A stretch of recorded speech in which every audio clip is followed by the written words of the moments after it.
Hi everyone, it's Sandy Smith-Leyva. This is another episode of Brain Food for Accounting Leaders. We're going to talk about a method that I've learned from another person called Byron Katie. It's called Loving What Is. This is especially useful for those of you who worry about things and for those of you who worry about things that are out of your control. All right, so I want to make sure that we give credit to, this is called The Work. I think there's even a website called thework.com, The Work of Byron Katie. It is a process that's designed to help relieve your suffering and worrying. And it's designed around 4 really simple questions that we'll examine, and then we'll go through an example. So it's based on the fact that the only time that we suffer is when we believe a thought that argues with what is, which is truth. In other words, our truth doesn't match like objective truth. So what you can do is you can start with something that's worrying you, hurting you, or causing you to lose sleep. So here are the 4 questions. Is it true? So you make a statement about what you're worrying about, and then you ask yourself, is it true? If it is, if you feel like it's true, then you move to question 2 and ask yourself, can you absolutely know that it's true?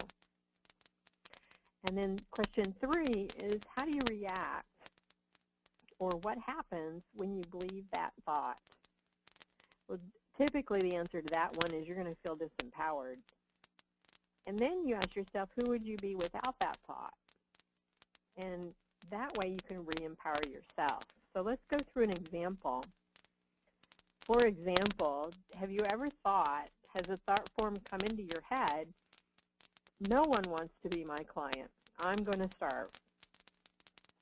Now, we actually have 2 questions we need to worry about. Is it true? Are you going to starve? Well, you probably not, because, you know, it's worst case, there's ways to get food, even without money in the United States.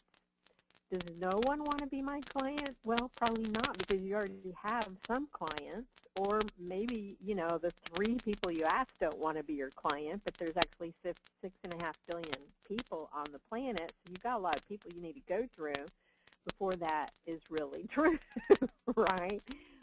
All right, so then you say, well, how do you react? What happens when you believe that thought? And obviously it makes me feel like a loser. It makes me feel terrible. And who would you be without that thought? And typically the answer ends up being, well, I have hope. And so what we really want to do is we want to transform suffering into hope. And this is a beautiful little process that really does it. So give that a try. You can look it up online. There's a whole website about this.